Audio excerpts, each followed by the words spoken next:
Standardized training boards like the Kilter or the Moonboard have become very popular for training in the last years in climbing. But are they really better than Spraywalls? In this video I will mainly talk about the Kilterboard versus the Spraywall, since I mostly train on the Kilterboard when I'm training on a board like this. But most of the points also apply to other boards like the Moonboard or the tension board.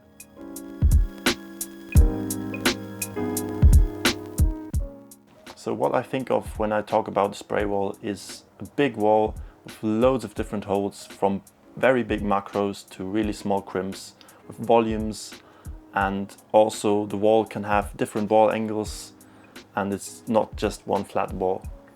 The board on the other hand has one set wall angle and it's flat. It has normally mostly smaller holds.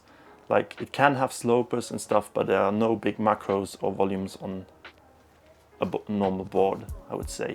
And on these standardized training boards, there are LEDs on each hold, so you can select and create boulders on an app.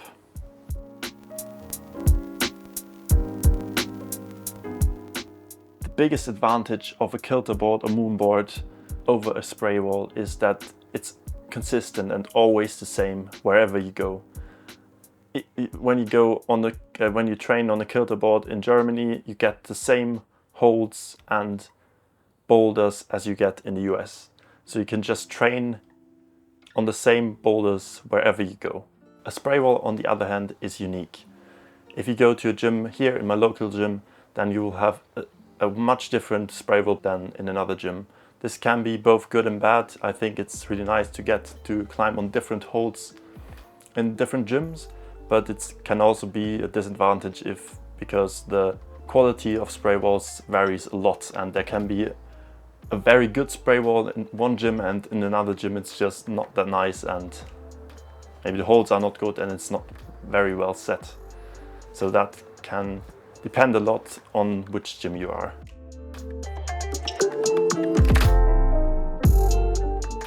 As I mentioned before, a Spraywall normally has a lot of different holds, and that also means a lot of different holds from different brands.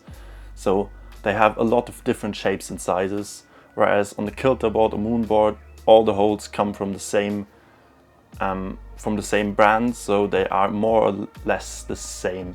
Of course you have different grip types, but still the holds are kind of the same because they are like from the same set of holes and the same manufacturer.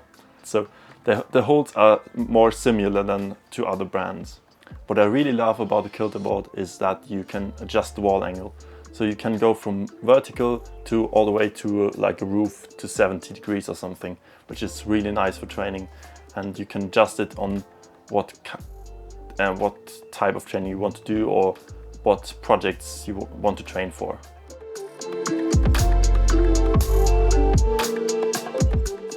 The Kilterboard makes me lazy in training. I don't have to think, I just grab my phone, I choose the wall angle and the grade I want to climb, and then I select the boulder.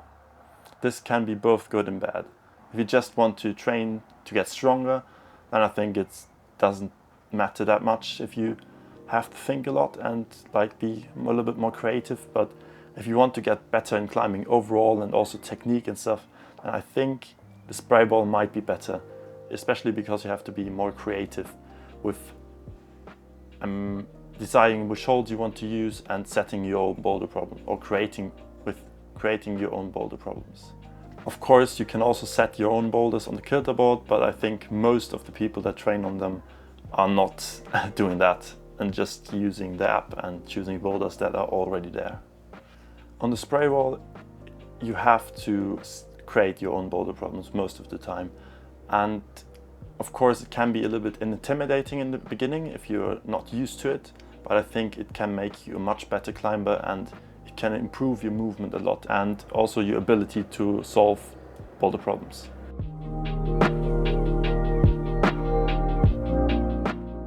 In my training right now, I mostly use the Spraywall for power endurance training. And if the Spraywall is big enough, I think it's the best place to train endurance and also make like circuits and stuff.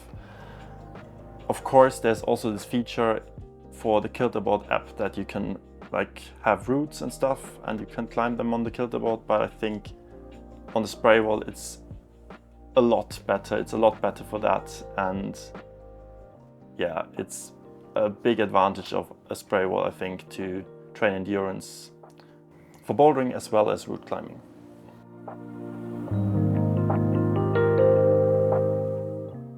What I really love about training on the Kilterboard is that you can see your progress. Even though on the Kilterboard the grades are really soft, they are relatively consistent.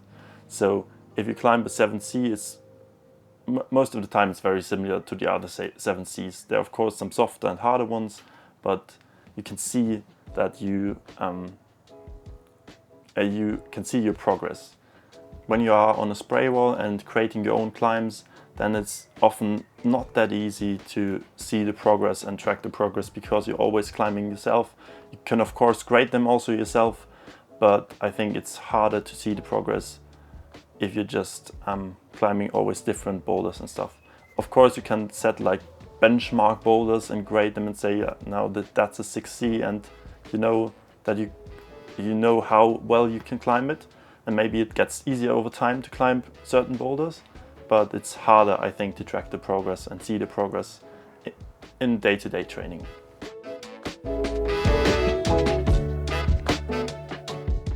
If I had to choose, I would always choose the Spraywall, because it's a lot more, you have to be a lot more creative, and it helps a lot more with movement development. But I also use the Kilterboard a lot. While both have a time and place in training, I think most people would benefit a lot of training a little bit more on Spraywalls rather than on Kilterboard or moonboards. You only become more creative also in problem solving when you create your own boulder problems. That's, I think, my opinion. That's my opinion. And if you're always climbing just boulders someone else sets for you or creates for you, then you will not develop that. What do you prefer to train on? Kilter, moonboard, or do you rather climb on the Spraywall? Please let me know in the comments, and also let me know any other reasons why you choose one over the other, or why you like both, like me. If you like this video, then please consider subscribing, liking, and also check out my other videos. I also recently relaunched my website and my newsletter, so check that out as well. If you want to know more about climbing and learn even more, then this will be the right place for you. And I see you guys in the next video. Oh, and the camera is overheating. Oh my god. This has never happened to me before. This has happened to me before, but not here.